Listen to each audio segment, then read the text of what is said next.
Happy Friday, everybody, and welcome into the Graham and Mac Lane podcast presented by Ingles, the official supermarket. Graham and Mac Lane. Yes, we are wearing our Halloween costumes. Mac is going to show you the full costume. If you aren't watching on YouTube, you need to go watch on YouTube. Mac is dressed as Winnie the Pooh. Yep. Because what else would Eric McLean be for Halloween? Oh. And then I'm a bear. I'm a mama bear. And I got my we're both bears. We're both bears. On. We are, yes. Yeah. Even though, Mac, this costume. So we're recording this Halloween night, by the way. We both just took our kids trick-or-treating, hence the costumes. This costume, like, it was so hot outside. It was brutal out there. And I know, Mac, please tell the people, you had a busy day in your Winnie the Pooh outfit. Let me just take y'all into my world. It is 7:53 when we're recording this. I have had this on for 12 straight hours. It has not come off. I got dressed this morning, went into Amelia's room, woke her up. She was so excited. And then I had a golf tournament where I was told it's Halloween. We're wearing costumes to golf. And I was like, sick. I'm in. Awesome. It's for FCA. I'm very proud to, help raise the cause, whatever. KG, I get there. I do like a loop. It's a cobblestone. If anyone listening knows where that is. I do a loop where you can see everybody. There were no other costumes. I'm like, there's no way that these guys just tricked me into wearing this and they're about to make me look like fools. But I was the first one of our group there. The rest of the group got there. They also wore stuff. We were the only ones out of 120 people. It was insane. But it was cool. And everybody was happy. They saw us. We were having a good time. So I played 18 holes of golf in this, got home, got Amelia ready, went trick-or-treating, which, by the way, let me just say this too. I was like the talk of the town. I'm walking around, everybody's going, there's Winnie the Pooh, Winnie the Pooh. Like, you see a 6'5", you see a 6'5", 300-pound Winnie the Pooh, like, you're going to turn some heads. So joy was brought to people around Columbia. Wow, Mac, great work. By the way, what happened to your Winnie the Pooh head? What happened to that? Also blew off while I was on my Garrett's golf cart. No clue where it is. It was like sitting in the seat. We got home. I looked down. No more Pooh head. So if you see a Pooh head, don't be scared. It's just mine in the streets of Columbia. You talk about the joy you've brought these children, but some child is going to scream. Now it's terror. On the floor, on Happy the Halloween. Street. Oh my God, Mac. Well, okay. It's going to get serious. We're going to talk about the 6 games in the ACC this weekend. But Mac, we do have to say that our Halloween was sponsored by Ingles. I went to Ingles. Now, today is Friday. So it was yesterday morning. And I stocked up and I got all the best candies in the world, AKA Twizzlers. And Mac told me, he said, Kelly, do you know what candy I love? And I just, we had to post a reel about this. Go check it out on our Instagram, Twitter, all that. Mac, you have clowned me for years about my love of Twizzlers. And you've been eating low-key the grossest candy that exists. So please explain yourself. Well, first of all, it's Halloween. Like, Twizzlers has no affiliation to any holiday at all. Yes, it does. There's the little ones. There's the little ones in the packs. No. Twizzlers is what you get at the movie theater when everything else is sold out. You're like, oh, I guess I'll get Twizzlers. That sucks. This little baby pumpkin, this is the only time you eat it. So I know that like we all want to make fun of people, but if we're all really serious with each other, this is the best Halloween candy on the planet. Get it at Ingles. Guess what? It's probably on sale today, right now. Go get more. Yeah. Load up. Great point. As Max said in our reel that we put on Instagram, let's be serious. So obviously we're being very serious. Let's get to a message from Ingles, and then we're going to talk about these games. Did you know Ingles only sells USDA Choice and Prime cuts of meat? Maybe it's time to reward yourself. Our butchers cut all our meat fresh in the store every day. Grass-fed, organic, you name it. Not only that, we'll even cut it to order just the way you like it. And we grind meat fresh in the store multiple times a day. It's all in the bag. That's the best meat in town for the best folks in town. Ingles, low prices, love the savings. Okay, Mac, Mr. Pooh, we are going to get into these games. We have our Big Four breakdown. Then the speed round will be very quick because there are only 6 games this weekend. It's kind of wild. Love that so let's start with the highest ranked team in the ACC, the Miami Hurricanes, number 5. Miami's hosting Duke at noon on ABC. Miami is a 20.5 point favorite. both these teams coming off very different games. Miami blew out their rival in Florida State. They're feeling good. They finally had that blowout that we needed to see, at least as of late. They took care of the football, which was big. And then Duke coming off just an absolute crazy loss. I mean, a heartbreaking loss to SMU. Again, you should have won. You forced 6 turnovers and didn't win the game. So the last thing you need, I think, is if you're Duke, is to come off a brutal game like that. You played late into the night, you played an overtime game, and then you go play what looks to be right now, and Mac may have some response to this, the best team in the league. This just seems like a really tough turnaround for Duke. Yeah. No, it definitely is. And, I think what I'm interested in, and somebody brought this up, KG, the other day when I think we were having like a production meeting or something, they were interested, like, how is Duke going to respond? Like, are they going to still be kind of sad from losing to SMU the way that they did? Or are they ramped up, ready to go? To me, I think, number one, I think about that defense and how good they are and the things that they've done, but also other individuals, throughout the entire offense. Like, this is an NFL game. This is the first tape that these guys are going to watch if they're evaluating you. So to me, it's like, hey, you got to move on and move on in a hurry. So that's the first thing that I think, okay, there's going to be some juice here to this game. And Miami will face that the rest of the year. Everybody Miami plays is going to be up and ready. Like, this is now a Super Bowl for everybody that they play. And also the Manny Diaz factor. Like, you can't tell me that those guys aren't going to want to play hard for him. Like, that was a weird situation. And we're not going to get into the details. We probably don't know all the details. But, he was fired by this team. And now he's back and he's playing them. So, number one, how he feels is going to be fascinating. I'm sure there's all kinds of emotion and things of that nature going to Miami. But also for his guys, wanting to play hard for him and wanting to execute and, play at a high level. So, I think Duke is going to obviously have their best foot forward. And can they, replicate what Florida State did? Obviously that was Cam Ward's toughest day. It was his least productive day. And I think a lot of that reason was you saw a bunch of 2-man. You saw a lot of 1-high, man-to-man across the board. And those guys were giving them fits. And I'd probably sit here and argue that Duke's defense is better, like more equipped and things of that nature. So I'm excited to see that. Excited to see Cam Ward go against this defense. I mean, these guys are, still amongst the top in the conference in sacks, in tackles for loss. What are they going to be able to do? How are they going to respond? I know they still were very efficient and elite running the football last week, but, they want to pass it, and Cam wants to pass it. And can they execute that at a super high level? That's going to be fun to see. But there's a lot of one-on-one matchups across the board that I'm super intrigued about. Mac, how much of, you talk about how Florida State was able to defend Miami. How much of the lack of passing game do you think was on the receivers? And how much of it was on Cam Ward? I mean, to see a guy like Restrepo get shut down like that, and we'll talk about him perhaps in our underdog picks, do you put that as much on Cam, or were the receivers not really getting separation? Yeah, it's a little bit of both, obviously. I think that the mixture there of, you want your quarterback throwing it in tight windows, you want your receivers to get bigger windows. Like it is that duel, but everyone has a piece of it. It's one of those things. And, Cam even joked about it with us. He said, it's easy for me. I'm throwing the guys wide open. That wasn't the case against Florida State. And so, I think there's something to both. And the Noles had a good plan. And listen, we talked about this is a rivalry. Who knows what happens? And again, they got blown out. Like, Miami killed them. There's no, real kind of discussion about it. But it was the least productive game so far that we've seen. So it is something of note. And can you replicate it while also, taking something else away? Probably not. That's the fascinating part. And we spoke about this a lot, about the balance. And okay, great. You want to take that away? Here's 250 piece right in your face for 3 touchdowns. We're going to run the ball. Thank you. Yeah, Miami ran the ball so well against Florida State. Damian Martinez was a monster. I think, when you look at Duke, they're second nationally in turnovers gained, 19. They're actually first in the Power 4 in that stat. Now, some of that might be skewed because they just forced 6 turnovers, where SMU was just freely giving them the ball at times. So Miami is a team that has had some turnover issues in the past, not as much against Florida State, but they have. Right. That could obviously change this game. Duke has won 3 of the last 5 in this series, believe it or not, Eric McLean.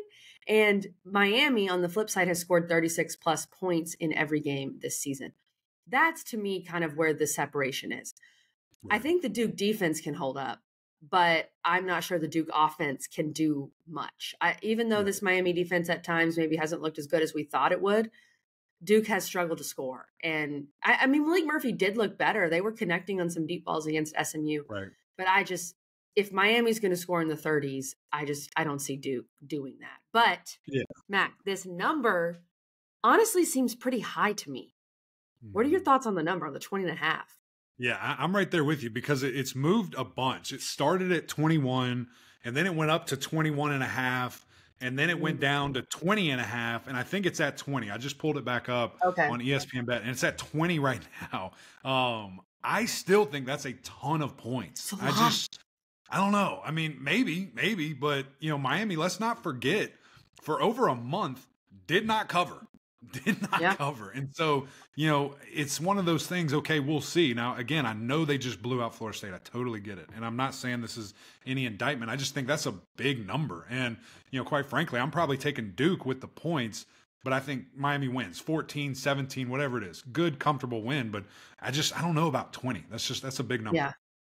I think Duke covers too, Mac. Part of me thinks, Kelly, don't take Duke after they just had this terrible loss and then they're going on the road to Miami. But, I mean, Duke is better than Florida State. They beat them. You know that. And the defense is good. And then you've got the Manny Diaz factor. I mean, Manny Diaz has the motivation here, right? Like all the motivation in the world. The guy they replaced you with is the head coach at Miami. So I'm going to take Duke to cover as well. I don't think it's very tight in the fourth quarter. I think it's fine. It's a comfortable win. I also have some questions. I know Miami was rocking against Florida State, but that was a night game, noon game, right? How's the crowd down there in Hard Rock Stadium? So I think we both agree, Mac.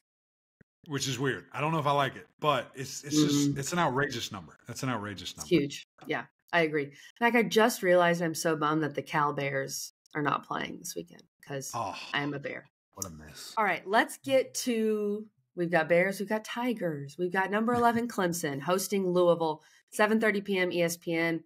Night game in Death Valley. It's been a while since there's been a night game in Death Valley. Clemson, 10.5 point favorite. Mac, if that's changed, let me know. I wrote these down earlier in the day. 10, down half a point. The hook's gone. So 10. Dang, only 10. Wow. Okay, Clemson's coming off a bye week. Louisville coming off a gritty, I'm going to give them credit, gritty win at BC, but a game where they needed, kind of a miracle to come back, to be honest, down 20-0. And I was listening to someone else talk about this, and I thought this was really correct. I think it was the Cover 3 podcast. And they said Louisville, in very much, when you look at Louisville's games, they've either played up or down to their opponent. Like that's straight up what they've done all season. Virginia was suspect the way they played. BC, not great. But then when they played Notre Dame, they played pretty well. They just had some bad turnovers. When they played Miami, they obviously played well. SMU was a great game. So I expect Louisville to be ready and to play up in this game, Mac. Yeah, and that's a great point. And the interesting thing too is about a couple of those. You look at the Notre Dame game specifically. That was away. That was at Notre Dame. The other two were at home. And so that's a big deal. You have your environment. Now you're going into somebody else's house. I mean, I expect Death Valley to be rocking. I mean, haven't seen your team in a week. I know everybody's excited. You got a good team in Louisville coming into town. A great game. That atmosphere better be nuts. And there's a couple of Louisville fans, first time, visitors to the Valley. I hope it's memorable for them, right? It's one of those things where you hope it's one of the best environments that we know and know it can be, especially at night. It's a tough place to win. Not a lot of people go there and do it at a night game in particularly. But when you look in the game, it is very intriguing. And, I think the most intriguing piece of it, is the Louisville offense, which, we've seen at times be super electric, very balanced, whatever they want to do, run it, pass it, very, very effective, versus a Clemson defense that production-wise, stat-wise, has been suspect, hasn't been up to par. And I do think a lot of that is UVA, 21 points in the fourth quarter. NC State, 21 points in the fourth quarter. A weird middle ground where App State scored 20 points. Georgia scored, whatever in the second half. So there's all these weird number explosions that occur. Now the Georgia game, obviously anomaly. You get, throttled in that game. But the others, it's such a comfortable margin of victory You've got walk-ons in, you've got third team in, and just the depth is not what it has been at Clemson. Or guys just don't know what they're doing. One of the two. One of the two are true. College football too, Mac. With the transfer portal, the depth just isn't what it has been. Sure. No question. And so, I do think that if you watch the tape and when you see it still being super competitive, this Clemson defense is really good. So are we going to get to see them, play a full game? Does it come down to that? Is it tight enough to where, you're seeing these guys play the entire time? I don't know. We'll see. But I do know when Barrett Carter, Avion Terrell, are on the field together, and then you've got 11 doing his thing as well. It's a different unit. When you see the things that they're able to do, it's been really fun. So I'm excited to see that. I'm excited to see how they go out there and play the different things. And again, those three guys are really good. Like Peter Woods is really, really good, at the defensive tackle. So when all three of them are together, it's been fun. But that's the matchup piece, KG, that I think is going to be fascinating, just to see what the chess match and how Coach Brom and Coach Wes Goodwin are going at each other. Yeah, and Clemson has had a bye week. So this defense, which has been somewhat banged up at times, they should be ready to go. Louisville's the one coming off a tough road game at Boston College. But Mac, overall, I think this is a massive game for Clemson. Obviously, every game is when you're trying to make the playoff, but for this Clemson defense, this is by far the best offense they will have faced since Georgia. By far, I think. I don't even think it's close. And so you really haven't played an offense that you feel, or a team that you feel like can beat you, honest, if we're being honest, since Georgia. So you have all these factors with Louisville as well. And I think this Louisville offense is pretty good, to your point. I mean, Isaac Brown has been a revelation. He's been great. Ja'Cory Brooks and Tyler Shuck has been really good too. So this is a massive game for the Clemson defense. Like, I think we need to see, if they're actually I think this tells us a lot. If Clemson can truly compete, whether it's with Miami or beyond, or who knows, SMU, Pitt. Sure. So I'm respecting you. I agree. But I think totally this will agree tell with us a you. lot, Matt. Yeah, and I mean, you bring up Brooks. I mean, that matchup, I hope Avion, Terrell follows him around all day. I mean, that's a couple of really talented NFL caliber players, at a high level. I think Brooks is playing better than any receiver in the league right now. I mean, he is go-to guy, automatic, big playability, speed, size. I mean, he's got it all. It's going to be really fun, to see those two match up. And then you mentioned Tyler, Shuck and the things. This is going to be the best environment, the loudest, the craziest, whatever hostile environment that he's ever played in front of. So how do you operate? He's older. I mean, clearly he has a bunch of experience and should be fine, but that's a differentiator. That's a different story. You're walking into that valley and things of that nature. So I am interested in that and everything you just said there about this being the best offense. And, Clemson's November is about to ramp up in a hurry. Like we're going to find out quickly about the Tigers. And then on the other side, I look at this offense, Cade Klubnik continuing to do his thing. Wesco might be back. We'll see. It sounds like he's day-to-day. Sounds like Tyler Brown will not be back this week. But the other receivers have stepped up. They've been playing really, really well. So, the continued growth there, the continued comfortability, of that unit is going to be fun to watch. And Mac, I think honestly, both of these defenses have underachieved a little bit. I think we all thought the Louisville defense would be a little better. So we'll see what they can do against this Clemson offense. You bring up the night game in Death Valley. Intern Nick gave us this great stat. And Mac, you've been a part of some of these. Clemson has won 22 straight home night games. Wow. And that is a streak that spans over the last 11 years, the nation's second longest active streak. The last home night game that Clemson lost, Mac, I think you know the answer to that one, 2013. Oh, that was it? That's good. That's good to know. Yeah, Florida State. So that was the last one. Yeah, that was really bad. Clemson fans all know what we're talking about there. Oh, God. So Clemson very good at home at night. Louisville fans, you remember the 2016 game, that one of the most epic college football games ever. That game was at night, and I think the home crowd was truly the difference maker. I mean, it led to a bunch of penalties, false starts, all that. That's one of the only games. People ask me this all the time. Do you miss it? Do you miss it? Whatever. That was obviously also one of the more recent ones of me being out. That was my first year out. Yeah. But that truly is one of the only games that I was like, I wish I was out there. I wish I was playing because the environment was crazy. It was crazy. Like Lamar, it's Deshaun. I mean, it was nuts. It was so nuts. And I was just like, golly, I would love to be a part of this. I would love to be out there right now. So we'll see. Who knows? Maybe it's chaos again. Maybe it's magic. Those were two great teams. And Clemson and Louisville have played interesting games since they've both been in the ACC. However, Louisville's never won. Clemson is 8-0 against Louisville, so keep that in mind. And then, Mac, I didn't know that. Never lost. Yeah. These two crazy spread stats should just be something to keep in mind before we make our pick. Clemson is 6-1 against the spread in their last 7 games in November. They remember November. And then here's really the kicker. Louisville is 0-6 against the spread in their last 6 games versus Clemson. So that tells you a lot right there. And those are great stats from intern Nick. I think I'm going to take Clemson to cover the 10. I think it's right around. I mean, I think Clemson wins maybe by 13, 14. Maybe it's a late touch. I think this game will be somewhat back and forth and should be interesting, should be fun. But the home night game factor is a little too much for me. Yeah, the total, it's the highest total of the weekend for the ACC at 62.5.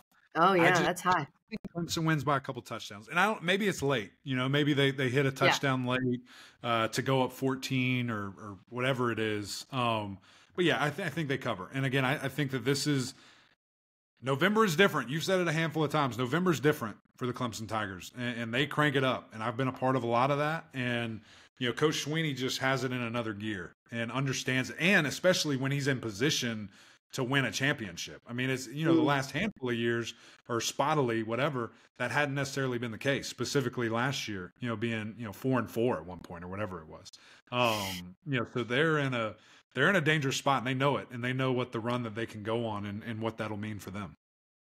And Mac, just one more thing. This could be for Louisville. You win this game, the season flips in a lot of ways, right? I know you have 3 losses, but the season turns in a big way for Louisville. So massive game for them. Mac, we talked a lot about this next game. Number 18, Pitt at number 20, SMU, 8 p.m. ACC Network. We broke it all down on our Tuesday and Wednesday's episode. We had 2 episodes for this game. And some interesting news since we released our Wednesday episode. Mac, I know this will shock you. Both quarterbacks are playing. Yes.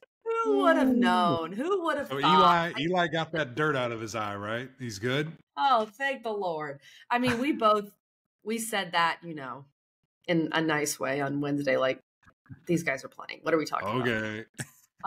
SMU is a 7.5-point favorite. I still think that number is kind of high, Mac. What are your thoughts?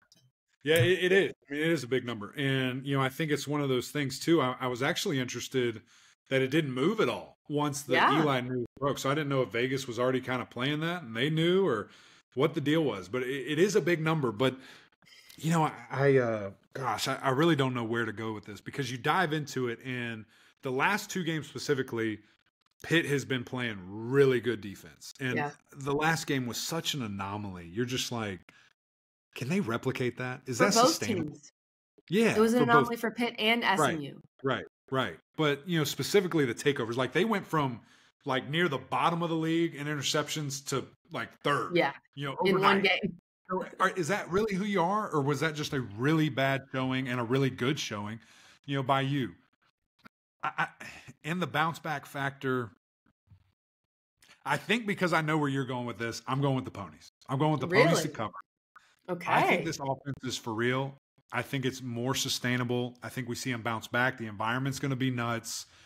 I think. I would not be shocked if Pittsburgh wins this game, though. I'll say that right now. It's interesting, but I'm going to take the Ponies.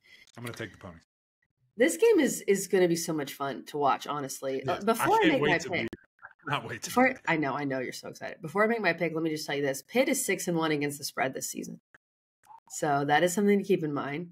And Mac, I don't have SMU's total number. I'm sorry. I'm sure SMU fans can tell us, but I have this from intern Nick. SMU is 1-3 against the spread when they are favored by 7.5 points or more. So that is this season, by the way. Gosh. That's something to keep in mind. The other stat that I love that Nick gave us, SMU is 22-1 under Rhett Lashley when they score more than 30 points. That is a fascinating stat. They're 32-1 Now, when they score more points than the other team. That's what I thought you were going. no. Well, they score more than 30. What happened? Yeah, I don't know what happened in that game. I am taking Pitt to cover. I think, Ooh, first of all, I think SMU is a little more beat up than Pitt. I know SMU had some injuries in the Duke game. Plus, they don't. RJ Maryland, of course, is out. You've got the Des Reed factor. I mean, just superstar, third in the country in all-purpose yards, absolute weapon. Any way you can use him.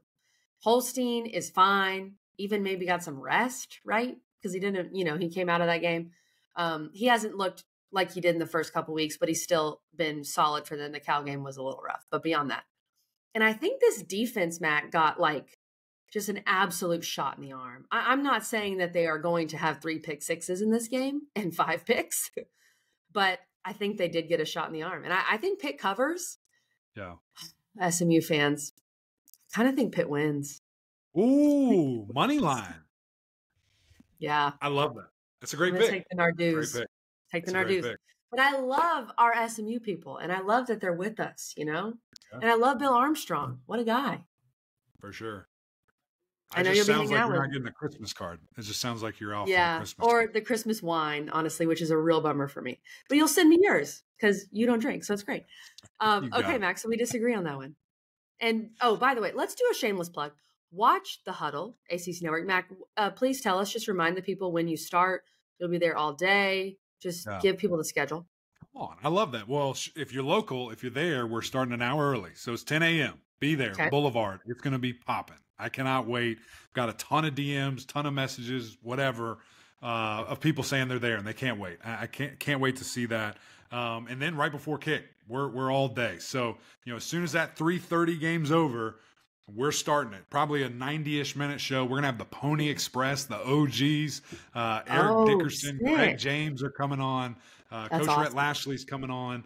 I think we're doing like a pregame conversation with Pat Narduzzi. So it's going to be a big time. We're making this a really big deal. Halftime and then an hour postgame, as y'all always know. So check it out. I can't wait. Can't wait to see all my SMU people. It sounds like Pitt's traveling. I don't know. There's like some trolling going on in my mentions. I don't know if Pitt fans are just being silly and whatever, or if they're really coming and trying to take over the stadium. So we'll see. It's gonna be fun. I cannot wait to be down there. It's gonna be awesome. Yeah, I can't wait to watch. It's gonna be great. Okay. Our last game in our Big Four breakdown, Mac, is Virginia Tech at Syracuse. Sneaky, interesting game. Noon on the CW. Virginia Tech 4-point favorite at Cuse in the Dome. Syracuse has not been at home in what feels like years. I mean, they haven't played at home they didn't play at home in the month of October. It's absolutely crazy. Kyle McCord has all his beard grown out. He's like limping into the stadium. He's like, "We're back. We're here. We're back."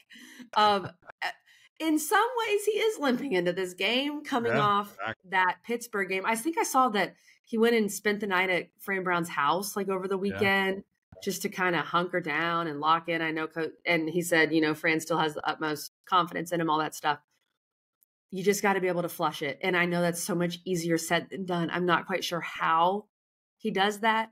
If he goes out there, plays well on that first drive, perhaps that's it. Like for me, from a basketball standpoint, you go out there, you make your first shot. Okay, we're back.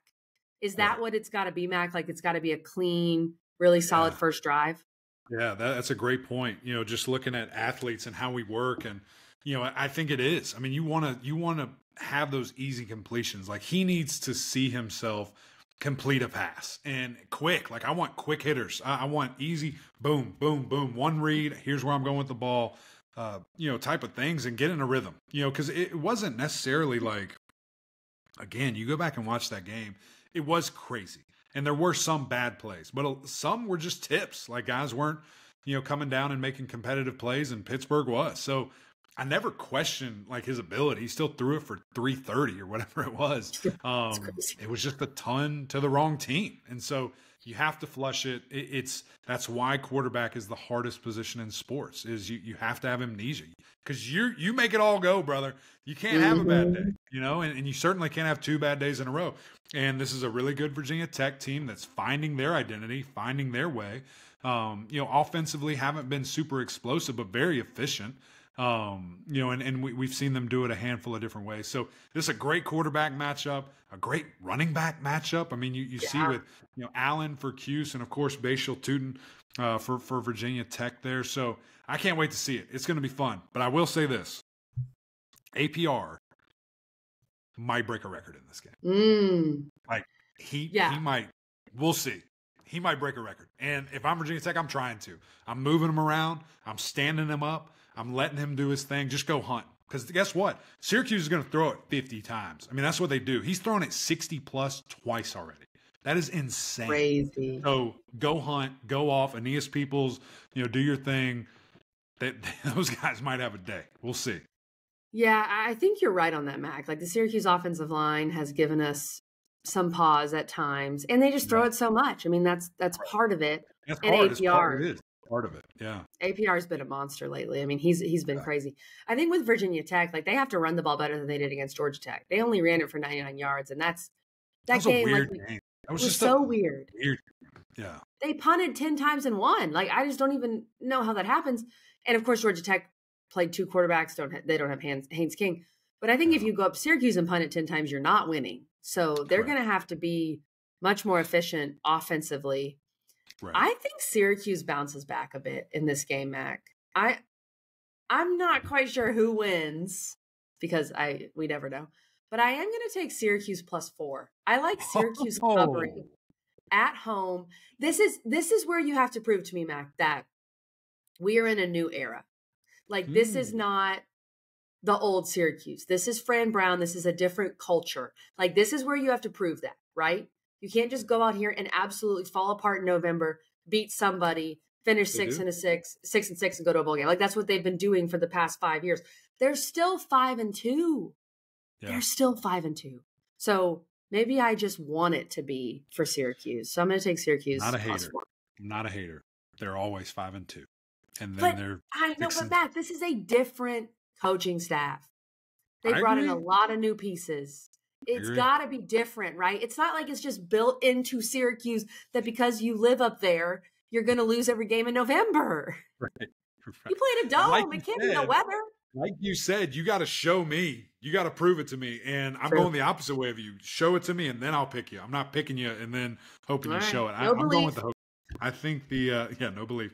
I think the Hokies have. I think they figured something out, and we'll see because they've got a tough little stretch here. So we'll see if they can make it happen.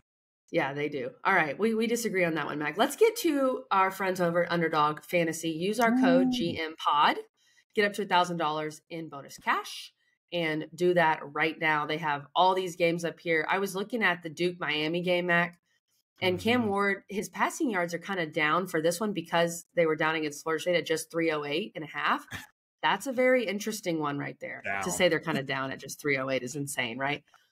And then I feel like, even though I know this Duke defense is really good, I think I'm going to go back to Restrepo. That's a smart one. Do I go touchdown? Do I go receiving yards? I'm still debating on that one. Yeah, but you've already made your pick, so tell me what you're doing. I made them. I'm going to roll through some, and I might make one more. I may make another kind of play throughout. I love to always do. If I miss a noon one, boom, on to another one. We're rolling. We're right back. We're doing another one. But I'll tell you where I'm starting. I'm going Jordan Moore. Love Jordan. Think he's a great player, but he's been banged up, and he hasn't had the most productive whatever. So I'm going lower than 42.5 receiving yards. And again, I just think that's a health thing. Will be interesting to follow him there. Cade Klubnik, higher than 280. I mean, I think he's going to be dealing. He has been dealing in the last handful of games. Kyle McCord, because he's going to throw it 70 times, higher than 319.5. That's just crazy. But that's what he's been doing. He's going like 370. I mean, it's just whatever. Bashal Tootin, I actually went lower. It's at 89.5. I went lower. I don't know why. I'm doing that. I just feel it. And you picked Virginia Tech. I did. I think that's a lot. That's a lot of rushing yards. Amarian Hampton, he's playing FSU. You and I could run against FSU's defense higher than 106, nearly automatic. Take it to the bank. Okay. I like that one a lot. They're going to want to get that run. We're about to talk about this. They're going to want to get this win for Mac. He's never, ever, never beaten them in the history of football. Ever. He's never beaten them. Damian Martinez, higher than 61 rushing yards. That just seems like he's going to do that. And then I went with Tyler Shuck, higher than 250. I think he's going to be dealing. I think he's going to be slinging it. And again, 250 doesn't seem like that big of a number for him. I don't think that's big of a number for him. Okay. I think that's going to tell us a lot about the Clemson defense right there, what you just said. True. And then I love the Omarion Hampton one. Speaking of that, by the way, use our code GMPOD, up to $1,000 in bonus cash. The easiest place to play fantasy sports. Winnie the Pooh uses Underdog Fantasy. You should too. Disney, please do not sue us. We're just kidding. I bought this. Please don't sue us. We love you. Okay. All right. To our speed round. Let's just hope that they forgot we said that. North Carolina is traveling to Florida State. 3:30 p.m. on ACC Network. UNC a 2.5-point favorite. As you said, Mac Brown has never beaten Florida State. This would be the year. This would be the year to do it. And Mac, UNC's coming off a great game. They played great at Virginia. Both sides of the ball. Criswell was dealing. I mean, Omarion Hampton was a monster. J.J. Jones. Like, UNC's feeling good. I see no reason to not take UNC minus 2.5. I'm not sure what kind of crowd they're going to have here. I mean, Florida State is looking down perhaps the worst season in school history. I think this is a kind of a no-brainer, Mac. What do you think? I do too. I 100% do.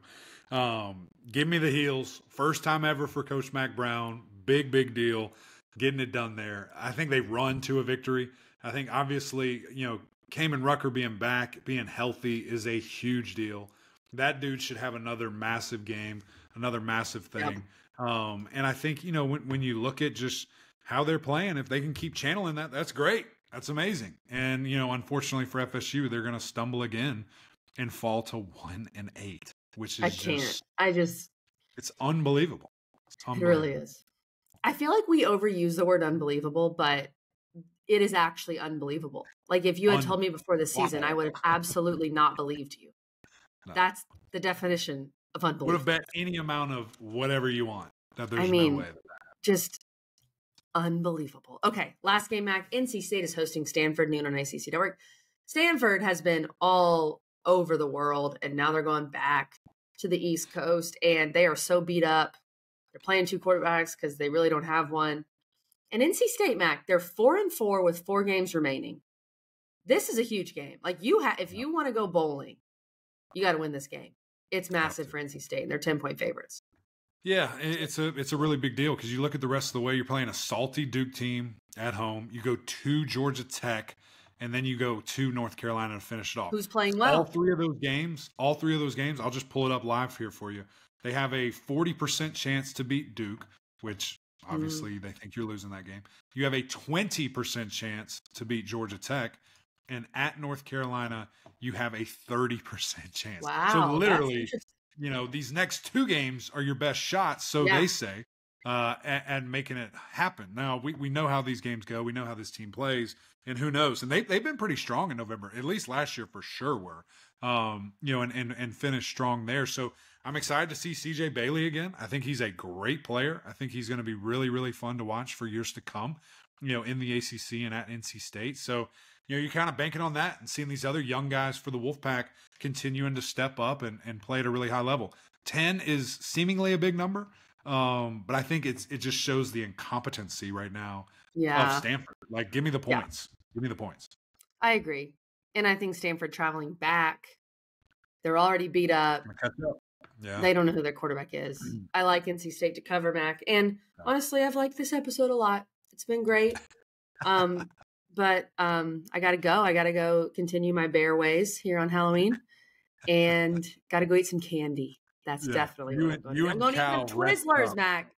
Yeah, you and Cal rest up, get some candy. I have a flight to catch in like 10 hours. I got to go. Oh, my gosh. So we got to get out of here. Next time I see you guys, we'll be in Dallas. Cannot wait. Thank you guys for tuning in. Hope you had a great Halloween. Hope you had a happy Halloween. Hope you got some candy. That dad tax is a real thing. It kicks in. It's 100% right now till further notice for Amelia Rose. So life's not good. Same over here. Same over here, Matt. No candy for her. But appreciate you guys always tuning in. We need your help. Go over to YouTube, subscribe, jump on this channel with us. You can see us in costumes. You can see us having fun. You can see these great people that we interview all the time. And I greatly appreciate y'all's help, your support. It totally means a lot to us. So, and of course, the OGs over on Apple Podcasts as well, SiriusXM. Rate, review there, subscribe there as well. We would greatly appreciate that. But until next time, we'll see y'all.